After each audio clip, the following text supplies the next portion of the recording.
na seribu kali ganda, sari malis suaraki,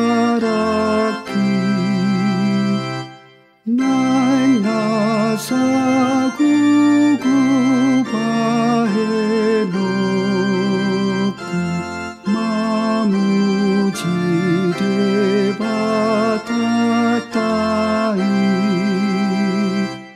paboalas nirohaki,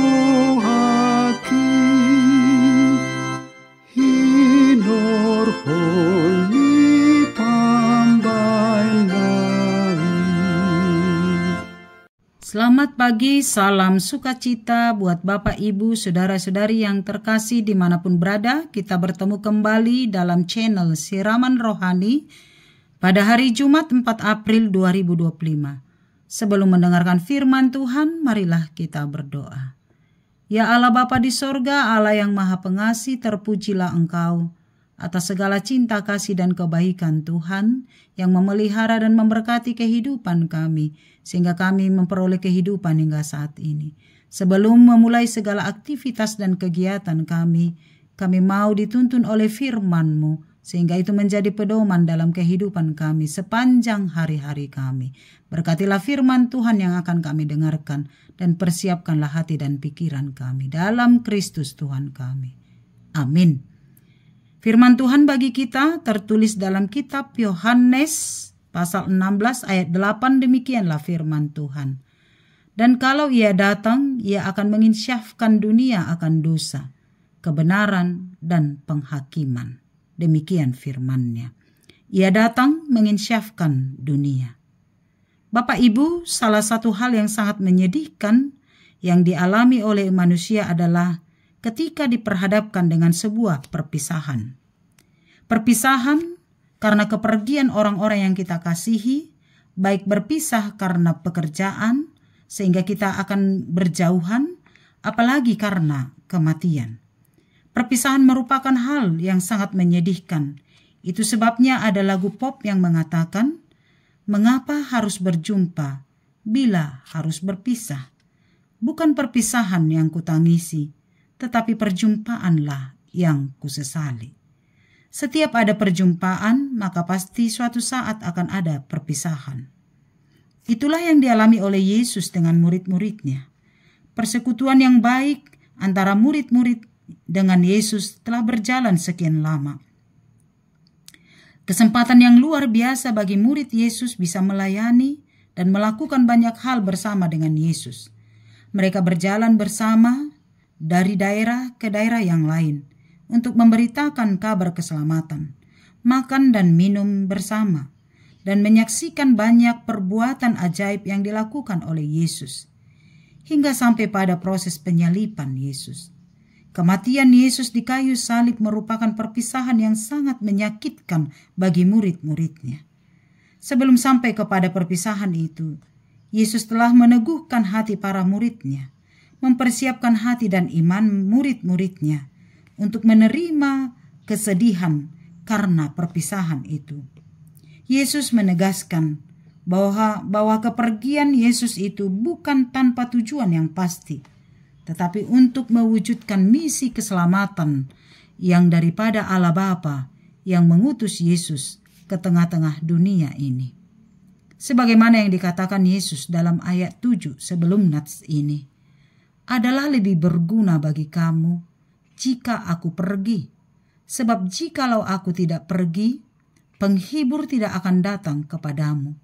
Tetapi jikalau aku pergi, aku akan mengutus dia kepadamu. Yesus pergi meninggalkan murid-muridnya, tetapi akan mengutus Roh Kudus, yaitu Roh penghibur yang akan menuntun murid-muridnya dan orang-orang percaya supaya percaya kepada Yesus. Dan jika ia, yaitu Roh Kudus datang, ia akan menginsyafkan dunia akan dosa, kebenaran, dan penghakiman. Menginsyafkan akan dosa karena mereka tetap tidak percaya kepada Allah. Menginsyafkan tentang kebenaran, yaitu karena Yesus pergi kepada Bapa dan manusia, murid-muridnya melihatnya. Menginsyafkan tentang penghakiman, karena segala penguasa di dunia akan dihukum oleh Allah. Oleh Roh Kudus, kita disadarkan akan dosa-dosa kita, supaya kita bertobat dan mengenal kebenaran itu, yaitu firman Allah yang telah menjadi daging dalam diri Yesus Kristus, dan tentang penghakiman, di mana setiap orang akan mendapat penghakiman pada hari penghakiman kelak. Roh Kudus akan menuntun kita untuk selalu percaya kepada Allah dan hidup seturut dengan kehendak Allah. Hidup sebagai anak-anak terang yang menjauhi segala dosa dan keinginan-keinginan daging, tetapi hidup dipimpin oleh Roh Allah. Roh Tuhan akan menghibur, menolong kita senantiasa dalam setiap perjalanan kehidupan kita, sehingga iman percaya kita kepada Kristus tetap kokoh dan tekun dalam situasi apapun. Amin. Ya Allah Bapa di sorga, terima kasih buat kebenaran firman-Mu. Engkau Allah yang mengasihi kami, yang telah menebus kami dari dosa dan kematian. Engkau ya Yesus Tuhan kami, yang mati di kayu salib untuk menebus dosa-dosa kami. Dan kepergian-Mu itu telah mengutus bagi kami Roh Kudus yang hidup bersama dengan kami hingga saat ini.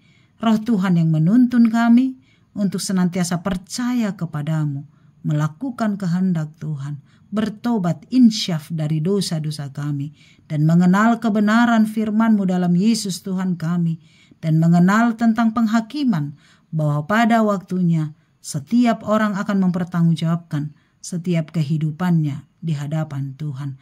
Kelak kami yakin dan percaya kami akan mewarisi kerajaan-Mu, yaitu surga yang kekal. Terima kasih atas firman-Mu. Biarlah Roh Tuhan diam di dalam hati kami senantiasa, menuntun kami untuk melakukan kehendak Tuhan.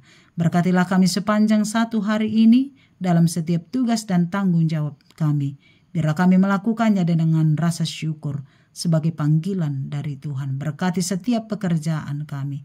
Hendaklah itu memuliakan nama Tuhan. Berkati keluarga kami, berkati setiap kami Bapa di sorga, sehingga kesehatan, sukacita yang dari Tuhan senantiasa tercurah atas kami. Berkati anak-anak kami, berkati orang-orang yang sedang berduka oleh karena bencana alam, oleh karena sakit penyakit, oleh karena perpisahan, karena kematian orang-orang yang dikasihi. Kami memohon Tuhan yang menghibur, Tuhan yang menguatkan, sehingga iman mereka tetap kokoh di dalam Kristus. Jemaat Tuhan yang sedang sakit, mari Tuhan pulihkan. Oleh kuat kuasa Roh Kudus, kesembuhan akan terjadi.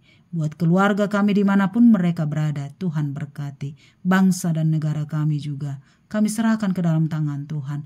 Mari Tuhan Engkau berkati senantiasa para pemimpin kami, dari tingkat pusat, daerah, hingga pada pedesaan. Tuhan berkati, menjadi pemimpin yang takut dan taat kepada Tuhan.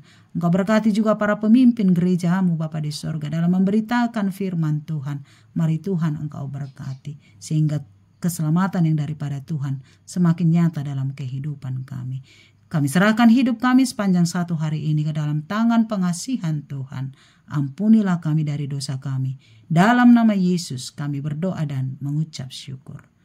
Amin. Anugerah Tuhan kita Yesus Kristus, kasih setia Allah Bapa, dan persekutuan dari Roh Kudus menyertai-Mu. Amin. Selamat pagi, selamat melanjutkan aktivitas. Tuhan Yesus memberkati. Shalom. Tuhan